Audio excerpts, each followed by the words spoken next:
নমস্কার, invest Bengali চ্যানেলে আপনাদের স্বাগত জানাচ্ছি। আমি অরিজিৎ। আজকে আমাদের টপিক 2023 সালে ইনভেস্টমেন্টের কয়েকটা অপশন এবং 2023 সালে সেই সমস্ত ইনভেস্টমেন্টগুলো করার সময় আপনাকে কি কি বিষয় মনে রাখতে হবে। আসুন আমরা আলোচনা করি আজকে সেই সমস্ত বিষয় নিয়ে। প্রথমত, যেটা আমাদের ইনভেস্টমেন্টের সব থেকে প্রিয় অপশন, সেটা হচ্ছে মিউচুয়াল ফান্ড। দেখুন, মিউচুয়াল ফান্ডের ক্ষেত্রে না আপনাকে মনে রাখতে হবে যে যারা রেগুলারলি ইনভেস্টমেন্ট সম্পর্কে খোঁজ খবর বা টেকনিক্যাল বা ফান্ডামেন্টাল অ্যানালাইসিস করেন না, তাদের জন্য সব থেকে সহজ এবং সব থেকে ভালো হচ্ছে মিউচুয়াল ফান্ড। আমি বারবার বলে আসছি যে যদি আপনাদের মধ্যে যারা আমাদের দর্শকরা রয়েছেন, যাদের প্রত্যেক দিন স্টক মার্কেট নিয়ে 1 থেকে 2 ঘন্টা দেওয়ার সময় নেই, তারা অবশ্যই মিউচুয়াল ফান্ডে আসবেন। তারা সরাসরি শেয়ার বাজারে শেয়ার কিনতে আসবেন না।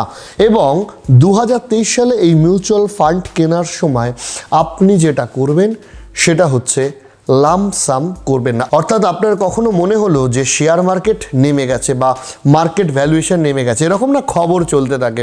কোনো বন্ধু বলল, কোনো পরিচিত বলল যে ভাই এখন ইনভেস্টমেন্টের খুব ভালো সময়, আপনি আপনার সমস্ত হাতে থাকা টাকাটা আপনি দুম করে লামসাম করে দিলেন মিউচুয়াল ফান্ডে। সেটা আপনি করবেন না, কারণ মার্কেটের ভোলাটিলিটি প্রচণ্ডভাবে বেড়ে গেছে। অর্থাৎ মার্কেটের ওঠা নামা, মার্কেট এক জায়গায় স্থির থাকা বা একটা গতিতে ঊর্ধ্বমুখী বা নিম্নমুখী না হওয়া, মার্কেটটা প্রেডিকশনের থেকে একটু কঠিন হয়ে যাওয়ার পরিস্থিতি চলে এসছে। তার ফলে ডিসিপ্লিনড এবং অ্যাভারেজ ইনভেস্টমেন্ট আপনার জন্য সব থেকে উপকারী হবে। তার কারণ আপনি জানেন না আগামী দিনকে মার্কেট কি হবে, আপনি জানেন না 1 মাস 2 মাস 3 মাস বাদে মার্কেট কি হবে। তাই মার্কেটকে টাইম না করে মার্কেটে ডিসিপ্লিন ওয়েতে সিস্টেমিক ইনভেস্টমেন্ট প্ল্যানের মধ্যে দিয়ে যাওয়া, অর্থাৎ এসআইপিতে যাওয়াই মিউচুয়াল ফান্ডে আপনার জন্য সেরা হবে। আর এরই সূত্রে বলে রাখি যে যেহেতু আপনাকে আমরা এসআইপি করতে বলছি, সেহেতু এটাও রেকমেন্ডেড। যেহেতু আমরা মার্কেটের প্রেডিকশন করাটা খুব শক্ত হয়ে যাচ্ছে, আমরা বুঝতে পারবো না যে কোন সেক্টরটা ইন ফিউচার সবচেয়ে ভালো গ্রো করবে এই 23 কিংবা 24 সালে। সেটা ফার্মা হতে পারে, ব্যাংকিং হতে পারে, ইনফ্রা হতে পারে। আমরা সেহেতু বেস্ট অপশন, যেরকম মার্কেটকে টাইম করব না, সেরকম মার্কেটের কোনো সেক্টরকে প্রেফারেন্স দেব না, best option index mutual fund করা। এবং আপনি যদি পার্সেন্টেজের হিসাবে আমাকে জিজ্ঞাসা করেন, তাহলে 100% যে টাকাটা আপনি এসআইপি করেন তার মধ্যে অন্তত 70% টাকা আপনি large cap index mutual fund বা নিফটি 50 ইন্ডেক্স মিউচুয়াল ফান্ডে রাখতে পারেন, এসআইপি করতে পারেন। এই এসআইপির কন্টিনিউয়েশন, এই অ্যাভারেজিং আপনাকে নিশ্চয়ই সহায়তা করবে বলে আমার বিশ্বাস। তাই 2023 সালে মিউচুয়াল ফান্ডের ক্ষেত্রে কিন্তু বেস্ট অপশন এসআইপি কন্টিনিউ করে যাওয়া, ডিসিপ্লিন মেনটেন করে কন্টিনিউ করে যাওয়া। এরপর চলে আসছি দ্বিতীয় অপশন, সেটা হচ্ছে স্টকসের কথা আমরা কে না জানি, শেয়ারের কথা আমরা কে না জানি। কিন্তু এই শেয়ারের ক্ষেত্রেও আমরা বলে রাখছি, সেটা হচ্ছে আবারও শেয়ারকে টাইম করতে যাওয়া উচিত নয়। এই বছর যদি কোনো শেয়ার কেনেন, তাহলে সেটা শর্ট টার্মের জন্য কেনা থেকে অ্যাভয়েড করুন। হ্যাঁ, আপনার কাছে একটা টাকা রয়েছে, আপনি মনে করছেন একটা গুড কোয়ালিটি স্টক, যে কোম্পানি ফিউচারে বড় হতে পারে, যে কোম্পানির ফান্ডামেন্টাল ঠিকঠাক আছে। ফান্ডামেন্টাল কি করে বুঝবেন, সেগুলো নিয়ে আমরা একটা এপিসোড বানিয়েছি, আপনারা দেখতে পারেন, ডেসক্রিপশানে লিঙ্ক দিয়ে দেবো। সো যে কোম্পানির ফান্ডামেন্টাল ভালো, যে কোম্পানির ফিউচার গ্রোথ হওয়ার সম্ভাবনা রয়েছে, এই রকম কোম্পানি বেছে লং টার্মের জন্য অন্তত 5-7 বছর কিংবা 10 বছরের জন্য টাকা রাখার হলে তবেই ডিরেক্টলি স্টক কিনুন। 1 বছর 2 বছর 6 মাসের জন্য যদি কোনো এমার্জেন্সি ফান্ড হয়, আপনার মনে হলো যে আপনি একটা টাকা রাখছেন, 7 মাসে ডবল করে সেটা দিয়ে বাইক কিনবেন, গাড়ি কিনবেন বা কিছু কিনবেন, এই ধরনের ভাবনা চিন্তা নিয়ে টাকা রাখবেন না। মার্কেটের ভোলাটিলিটি অনেক বেশি। আর যদি মিউচুয়াল ফান্ডের বদলে শেয়ার বাজারে ইনভেস্ট করতে চান, তাহলে কিন্তু আপনাকে অবশ্যই শেয়ার মার্কেট নিয়ে খবর রাখতে হবে।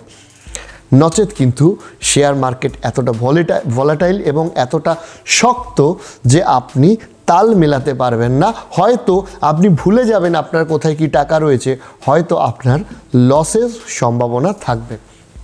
আর শেয়ার মার্কেটের খবরের সূত্রে বলে রাখি যে আমরা আমাদের নিজস্ব অ্যাপ বিজি ইনভেস্ট বেঙ্গলি এনেছি, বাংলার প্রথম অ্যাপ যেটা ডেডিকেটেডলি শেয়ার মার্কেটের খবরাখবর দেয়।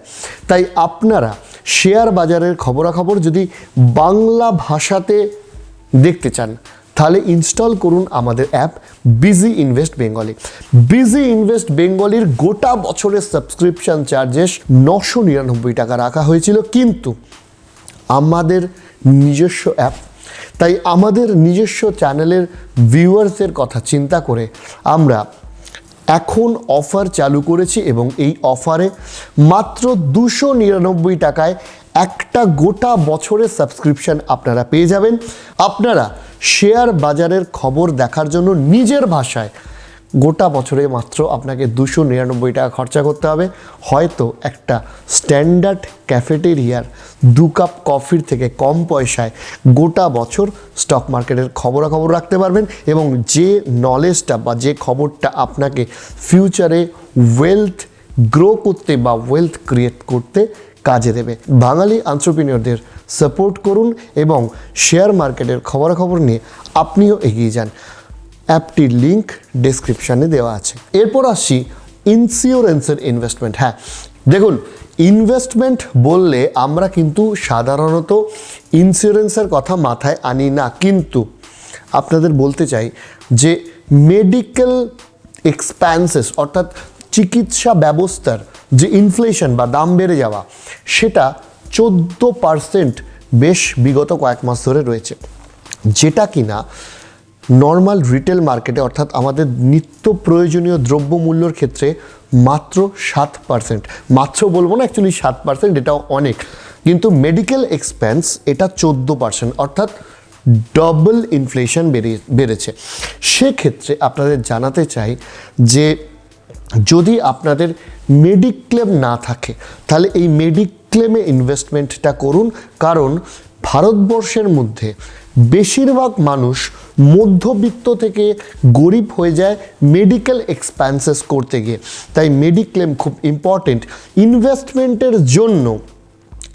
ইনভেস্টমেন্টের জন্য কিন্তু মেডিক্লেমকেও মাথায় রাখবেন, তার কারণ মেডিক্লেম আপনাকে আপনি যে ওয়েলথটা দীর্ঘ বছর ধরে 5 বছর 7 বছর 10 বছর ধরে গড়েছেন সেটা বাঁচিয়ে রাখতেও আপদে বিপদে সক্ষম করবে। অর্থাৎ আপনি অনেক কষ্ট করে 7-8 লাখ টাকা জমিয়েছেন, কোনো এমার্জেন্সি কারণে যদি আপনার 4 লক্ষ টাকা 5 লক্ষ টাকা প্রয়োজন হয়, সেটা যদি ওই ওয়েলথ থেকে যে টাকাটা আপনি জমিয়েছিলেন সেখান থেকে দিতে হয়, তাহলে কিন্তু আপনার শেষ 7-8 বছরের সমস্ত খাটনিটা জলে চলে যাবে, জিরো হয়ে যাবে।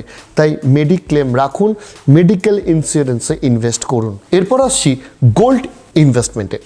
আমরা ইনভেস্টমেন্ট বলতে তো গোল্ড বুঝে থাকি এবং আমরা বড়দের থেকে শুনে থাকি যে সোনা হচ্ছে বা গয়নাগাটি, সেগুলো হচ্ছে একটা খুব ভালো ইনভেস্টমেন্ট আমাদের জন্য। কিন্তু বিশ্বাস করুন যে গয়নাটা সোনার দোকান থেকে কিনে আনা হয় সেখানে মেকিং চার্জেস এক্সট্রা লাগে, সেখানে সেটার পিওরিটি নিয়ে কোশ্চেন থাকে যদি হলমার্ক না থাকে, এবং হলমার্ক থাকলেও সব জায়গায় যে অনেক গ্রামীণ দোকানে হলমার্ক এখনও অ্যাভেলেবেল নয়, এবং সবথেকে বড় কথা হচ্ছে সেটা কিনে আনার পর দেখবেন বাড়িতে একটা হেডেক, সেটা রাখার জন্য লকার ভাড়া করা কিংবা দামি আলমারি ভাড়া করা, আলমারি কিনে আনা, সমস্ত কিছু নিয়ে একটা হেডেক থাকে। তাই গহনার সোনা কখনো একটা গুড ইনভেস্টমেন্ট অপশন নয়। এই ভ্রান্ত ধারণা থেকে বেরিয়ে তাহলে গোল্ড ভালো ইনভেস্টমেন্ট কখন, যখন সেটা পেপার ইনভেস্টমেন্ট হবে। এবং এর জন্য আমি ডিজিটাল গোল্ড, নর্মাল যে ডিজিটাল গোল্ডগুলো পাওয়া যায় সেটাও রেকমেন্ড করি না, আমি একমাত্র রেকমেন্ড করি সোভেরিন গোল্ড বন্ড।